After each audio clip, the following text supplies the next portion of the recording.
yesterday as a country, we experienced one of the strangest things that I've seen in a long time. Probably the strangest since Donald Trump met with Kanye West in the White House and planned out their future merch strategies, I have to assume.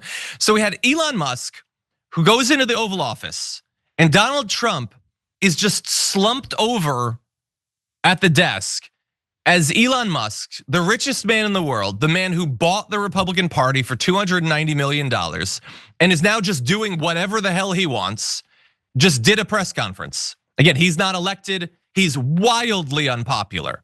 His popularity amongst Republican voters is half what it was after the election in terms of those who say they want him to have a big influence on what happens in the government.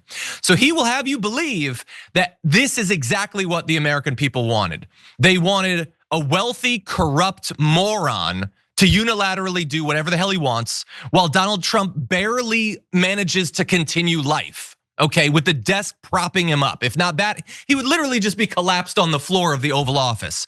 And so journalists ask him some questions, which is good. I think that the effective president should be asked questions from time to time. And the first area we want to talk about is conflicts of interest, so here's what we have. The White House says that you will identify and excuse yourself from any conflicts of interest that you may have. Does that mean that you are in effect policing yourself? What are the checks and balances that are in place to ensure that there is accountability and transparency? Well, we actually are trying to be as transparent as possible. In fact, our actions, we post our actions to the DOGE handle on X and to the DOGE website. So all of our actions are maximally transparent. In fact, I don't think there's been, I don't know of a case where an organization has been more transparent than the DOGE organization. Okay, that is so freaking stupid. Oh, we tweeted something. So don't worry about what my group of wannabe hackers are doing in the Treasury system. If they do anything truly illegal, don't worry, I'll tweet it out. And then that'll be good. And also, if you have a few seconds, at some point, just watch the first couple seconds of that video again. Why, like, it's bad enough that we're an oligarchy now. It's bad enough that he gets to buy a party then become president. But why does he have to look and act like the alien from Mac and Me while he's doing it? Could we at least have someone with a little bit of charisma? He's somehow worse than Trump in that respect. And as many people pointed out, it seems particularly weird that he's bringing his kid to these sorts of events as if like a cheap PR team was like, okay, well, you give off nothing human. Maybe if you demonstrate that you've reproduced, that will seem warm or something. To me, it's only a reminder of what his relationship with all of his exes and his other kids seem to be like and how vicious he's been to them.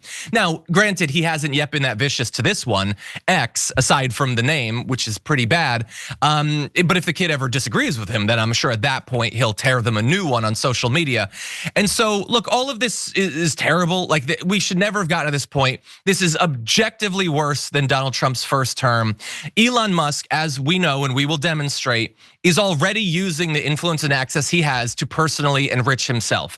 And if you're a conservative watching this, you already know exactly how I feel. It's how you would feel if any other billionaire was doing this. You, for some reason, walled off your like foundational suspicion of elites to not include the most elite of the elites.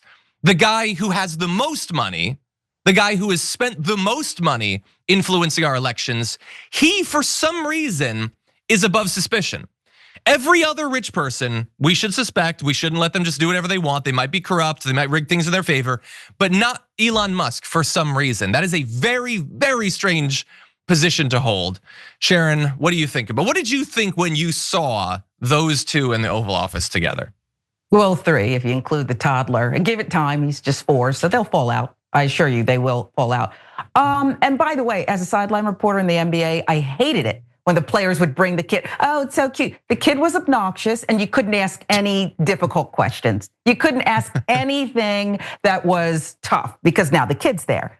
Donald Trump is officially checked out. He's so lazy, he used to like coming and threatening and standing before the press. Now he doesn't even like that part, so he's turned it over to this guy.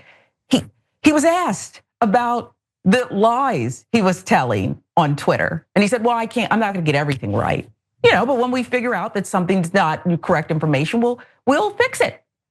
It's utter nonsense. They've locked members of Congress out of certain departments. There's no transparency. And the whole time Trump was sitting there, like you said, slumped over. Now he did wake up periodically to like roll his eyes and make contact, I'm sure, with some of the conservative members of the press. And he's like, can you believe this question? I mean, it was just bananas. This is what we've signed up for, apparently. Really? Yeah, I'm trying to think of ways that it could get worse. I guess Trump could hire the same PR team, and during his next press conference, like in the back corner, Eric is gonna be playing with foam blocks or something. Probably. Like I guess that would be something. But anyway, yeah, no, this is just, if you're a conservative, if Joe Biden was like barely conscious as George Soros took questions and talked about how he is individually deciding who gets hired and fired in every agency of our government, how would you feel about that? Now I know what I'm asking you to do is dangerously close to exercising empathy, okay? Don't even do that. Don't worry about me, just worry about you. How would you feel if you saw this happening with a Democratic president? And I think we already know the answer to that question. If a Democrat ever wins again, I think we'll know exactly how you feel about the influence of billionaires, how you'll feel about the role of judges in our constitutional system. I have a feeling you'll snap back to that real fast. Members make a difference here at TYT. You help make the show happen, and we see you in the chat with your loyalty badge. Click the join button to become a member today.